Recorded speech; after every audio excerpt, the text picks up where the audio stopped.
বাংলাদেশ একটি বহুদলীয় গণতন্ত্র। এখানে নতুন দল আসবেই এবং নবীনদের নেতৃত্বে যে নতুন দল আজকে আত্মপ্রকাশ করবে আমরা স্বাগত জানাই। এটা বাংলাদেশের রাজনীতির জন্য একটা বড় মাইল ফলক। এটা কিং পার্টি হবে না, কারণ এরা বাংলাদেশের গণতন্ত্রকে সুপ্রতিষ্ঠিত তারাই করছে। সুতরাং তারা কিন্তু অন্য কোনো ক্ষমতা নিয়ে আসে নাই, তারা জনগণের ক্ষমতা নিয়ে আসছে।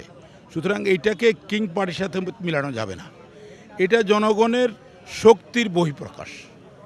সুতরাং এটাকে আমি মনে করি বাংলাদেশের আপামর জনগণ এটাকে স্বাগত জানাবে এবং আমি আমার দল থেকে বিকল্প রাজা বাংলাদেশ থেকে আমি এই নতুন দলকে আজকে আত্মপ্রকাশ স্বাগত জানাই।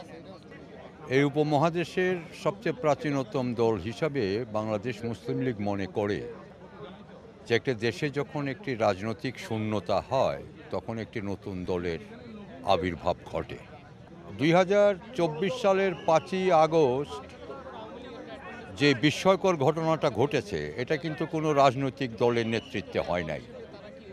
ছাত্র জনতার আহ্বানে দেশবাসী একটি স্বৈর শাসনের অবসান ঘটানোর জন্য মাঠে নেমে এসেছিল।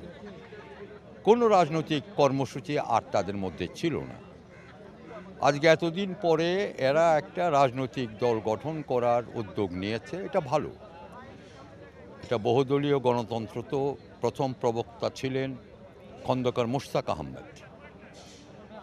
উনি 1975 সালের 2রা অক্টোবর বাকশাল বাতিল করে বহুদলীয় গণতন্ত্র পুনঃপ্রবর্তন করার পর আজকে পর্যন্ত নিবন্ধিত অনিবন্ধিত প্রায় শতাধিক রাজনৈতিক দল রয়েছে। এর মধ্যে আরেকটি নতুন দলের আত্মপ্রকাশ অবশ্যই আমাদেরকে উৎসাহিত করেছে।